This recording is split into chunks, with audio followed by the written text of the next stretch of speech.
Ya, itu memang menjadi salah satu hambatan non tarif ya bagi ekspor arang kita ke luar negeri, karena kebijakan dari shipping company memperlakukan arang ini sebagai dangerous good.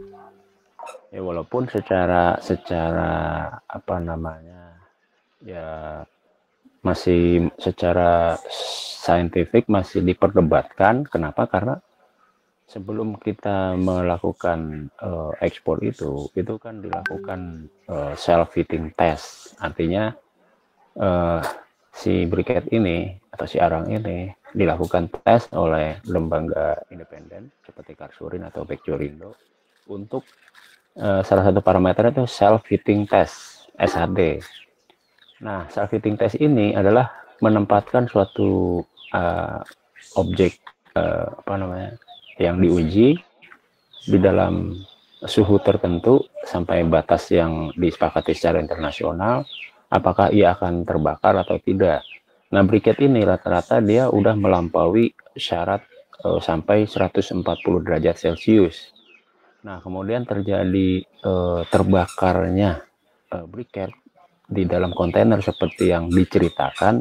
Terus terang kami juga belum pernah melihat evidennya, baru apa namanya isu-isu aja gitu mengenai evidennya. Kami juga belum me, apa namanya melihat secara pasti gitu dengan kepala sendiri, mata kepala sendiri. Nah, cuman kami berpikir secara luas setelah mendapat keilmuan dari PPIJP mengenai perdagangan internasional, bahwa perdagangan internasional ini adalah sebentuk perang secara ekonomi kalau kita lihat dalam kacamata strategis nasional gitu.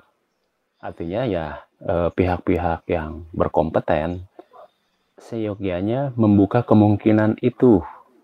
Kenapa? Karena dengan adanya kebijakan yang diambil oleh para shipper gitu, para shipping company mengenai pemberlakuan arang sebagai dangerous good, ini merugikan buat kepentingan nasional Indonesia. Nah, itu yang perlu kita menjadikan concern, bahwa kita ini kan negara besar yang tidak diharapkan untuk menjadi besar oleh para pesaing kita di internasional.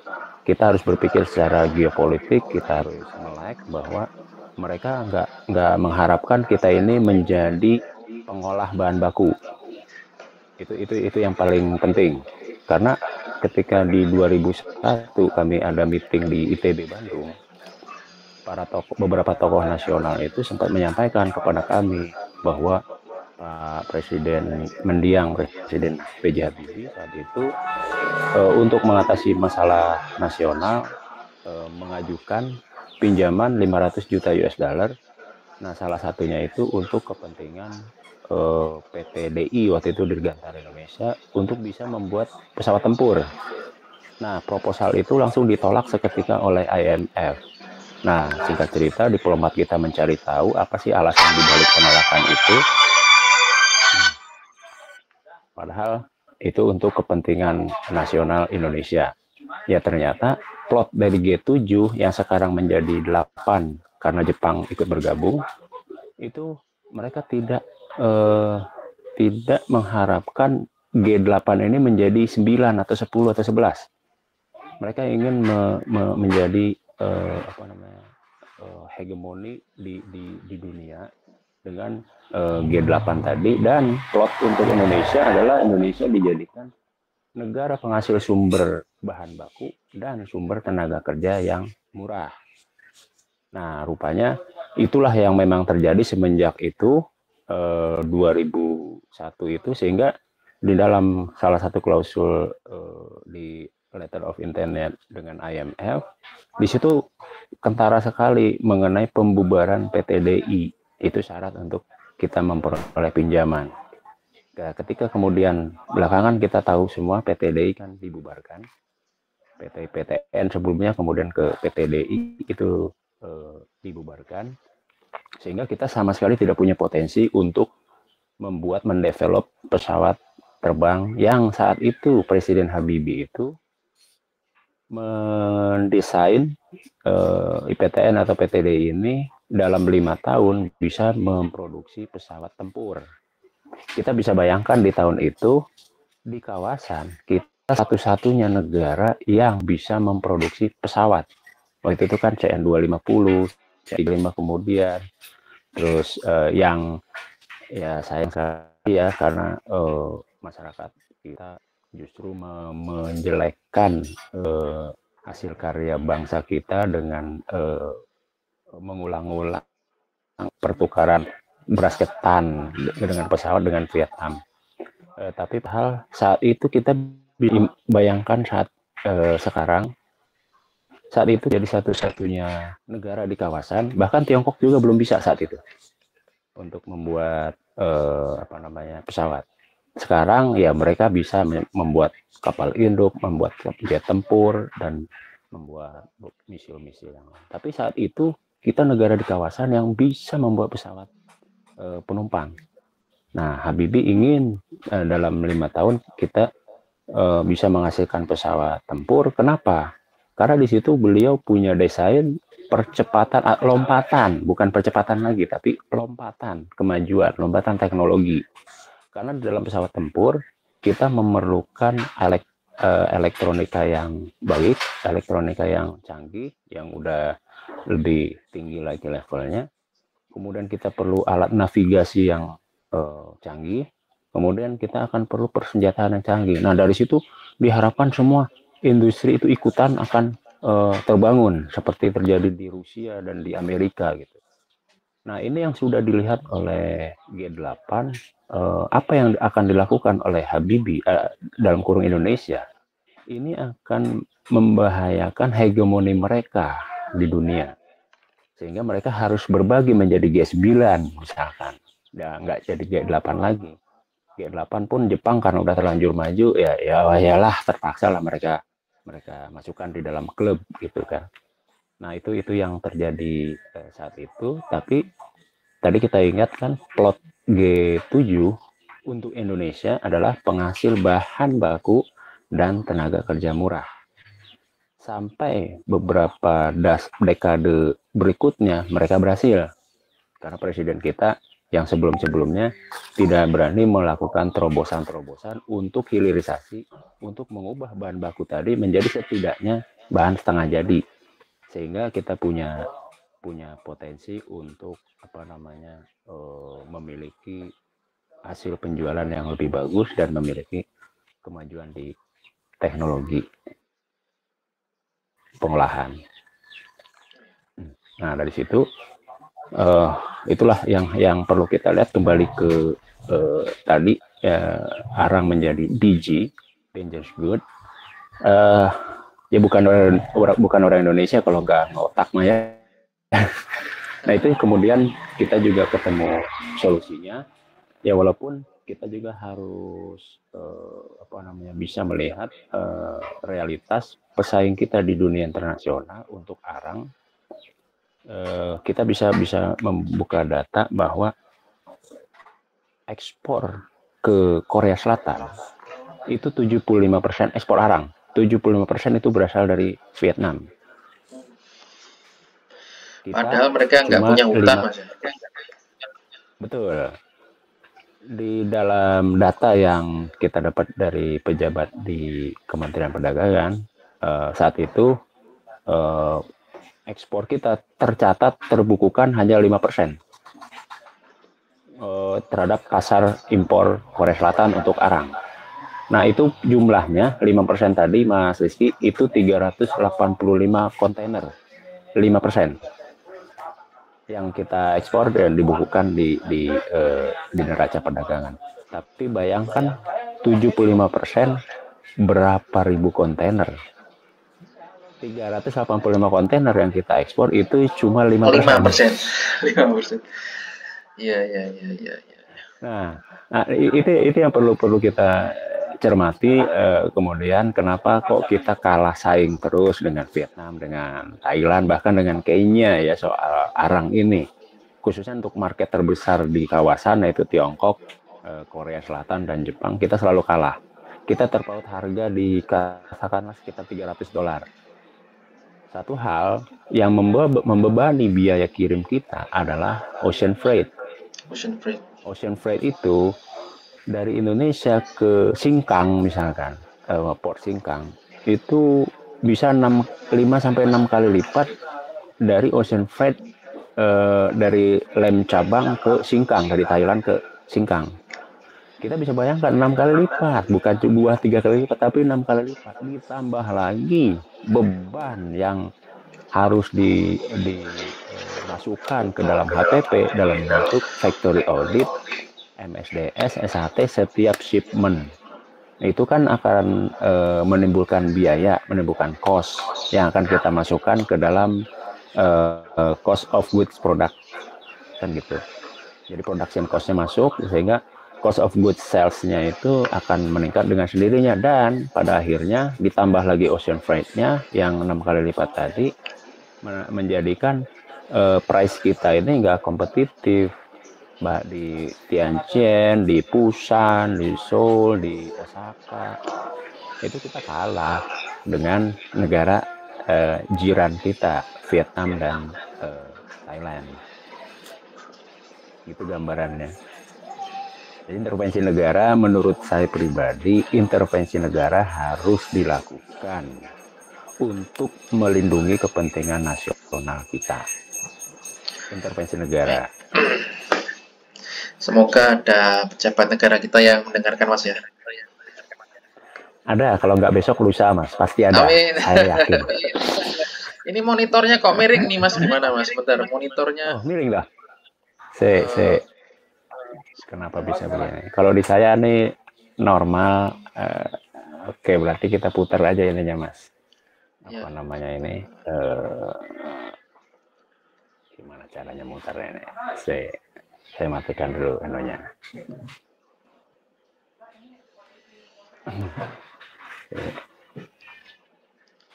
Oh, gini dia. Gitu. Miring gini enggak apa Mas. Nah,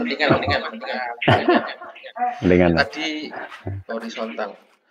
Ya, lanjut ke pertanyaan selanjutnya Mas.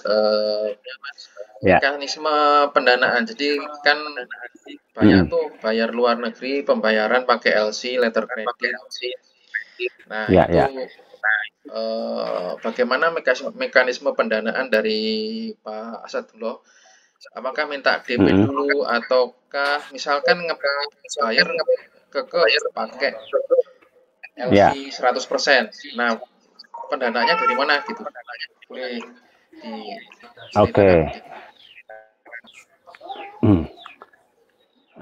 kalau yang dari ekspor kita ke Brazil maupun ke Thailand, itu pendanaan kita murni dari buyer, karena kita untuk order mesin ini kita terapkan DP 50% dan progresif sesuai dengan progres yang kita hasilkan di workshop. Jadi isu LC kebetulan untuk produk kita tidak menjadi masalah gitu. Nah, kemudian kalau untuk di briquette sendiri kurang lebih sama Mas Endonya, mekanismenya, karena kita minta DP dulu minimal 50%, baru kita produksi briquette itu, kemudian setelah siap staffing, kita minta pelunasan. Nah, sisanya dalam operasional apabila terjadi kekurangan, kita juga sudah menjalin hubungan baik dengan lembaga keuangan, dalam hal ini BRI dan BCA.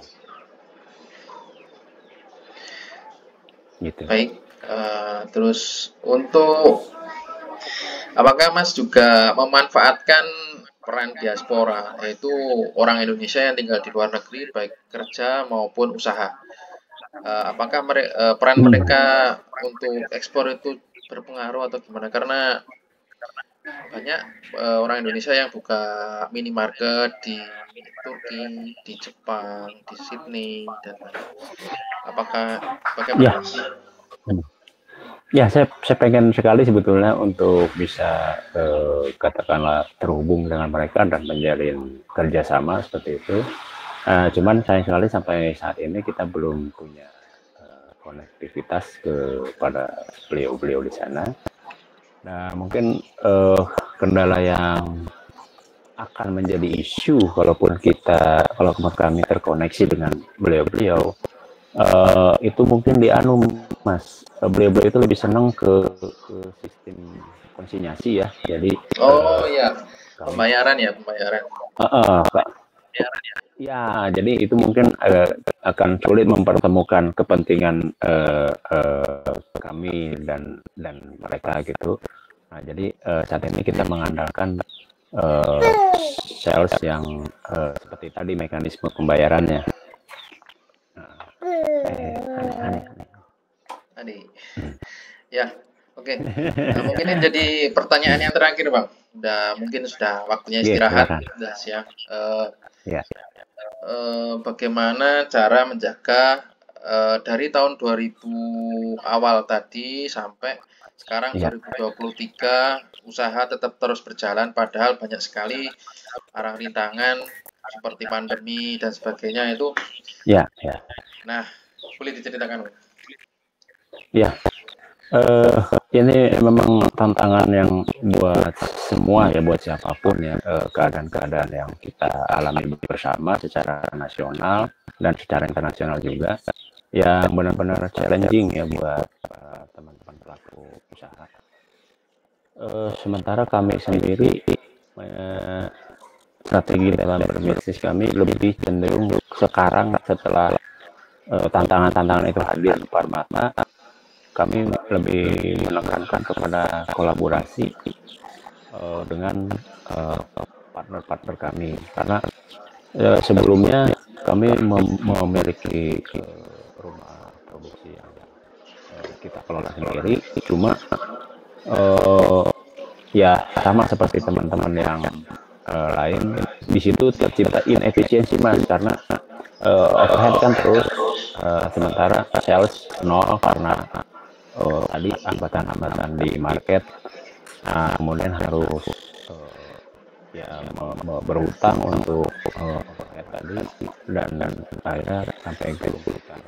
Nah, di situ pun kami juga sempat mengalami, dan nggak lama-lama karena tadi kan berkat keilmuan dari Kementerian Perdagangan, kami bisa mengambil beberapa opsi langkah strategis, exit plan-nya seperti apa untuk keep going, untuk sambil kita terus bisa ya mengupayakan mendapatkan devisa walaupun setetes ya Mas, kan kita mikro gitu.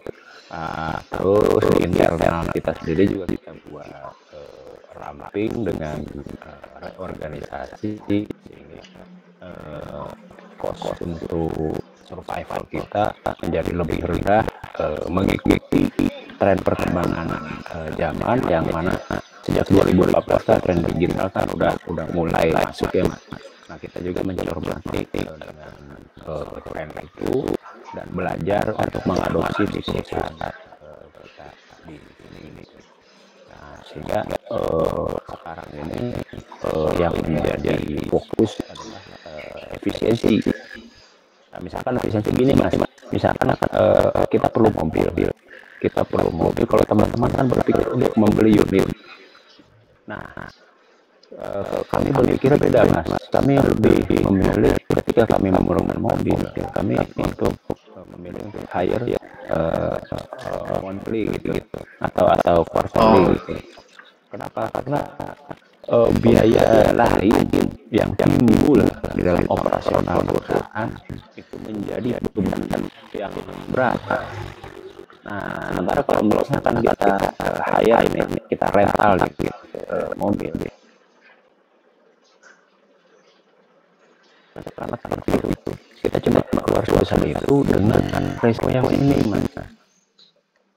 Nah, itu salah satu strategi kami untuk bisa survive di tengah situasi yang tidak menentu sekarang. Dan mungkin mekanisme serupa bisa kami juga terapkan di bidang yang lain. Contoh misalkan beberapa bagian pekerjaan kita pakai sistem borongan. Nah, sistem borongan itu kita jadikan cuma per project. Nah, kan kita tahu beberapa tahun belakang zero project. Nah, kalau kita misalkan secara organik, babak belur nggak kita gaji terus, tapi kan kita nggak bisa jualan. Nah, itulah yang membuat puluhan ratusan perusahaan itu kolaps, karena benar tadi ya bukan salah siapa ya, cuma ya memang ya begitu gitu kan. Kita nggak berusaha untuk menyalahkan situasi atau bagaimana, tapi kita mencari solusi dari situasi yang ada sekarang. Itu yang kami peroleh, solusinya itu ya berupa tadi efisiensi, dan kita berpikir lebih hati-hati lagi, lebih dalam menghabiskan uang gitu. Soalnya nggak ada pelajaran di sekolah itu cuma diajarin cara menghasilkan uang, tapi cara menghabiskan uang nggak pernah. Nah, ini yang kita pelajari dari kalau misalkan kita nggak tahu caranya menghabiskan uang ini, uang habis seperti air disiram ke pasir gitu ya. Nah, kalau kita tahu caranya, seperti kalau ini itu seperti teknologi irigasi yang diterapkan oleh Israel, drip irrigation gitu kan. Mereka tahu tanaman butuh air, tapi dengan cara konvensional, mereka pakai sprinkler, mereka guyur, itu menjadi sangat sumber daya air yang mereka miliki sangat terbatas. Akhirnya mereka menciptakan teknologi net yang pertama bikin itu drip irrigation, dia kasih pohon itu air tetes, lebih tetes. Terbukti mereka bisa ekspor ke Palestina. Drip mas ya maksudnya? Iya, dripnya tetes, drip. Itu yang dikembangkan di Ethiopia itu untuk mendongkrak pertanian di Ethiopia itu. Cara yang lama, efisien. Jadi mereka tahu cara menghabiskan air gitu.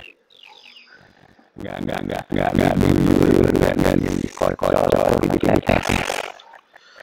Jadi juga yang kami lihat. Kenapa nggak sekalian diinfus mas? Diinfus pohonnya di. Oh iya. Ada yang memberi infusannya kan. Iya. Nah, kalau dengan tetes itu kan satu sistem sentral dan jadi efisien. Itu sih mas strateginya kita bisa survive gitu. Siap. Luar biasa sekali informasi baik ilmu yang telah dibagikan dari Bapak Sadullah. Terima kasih atas waktu yang telah diberikan. Sukses selalu buat usaha dan pengusaha Indonesia. Assalamualaikum warahmatullahi wabarakatuh.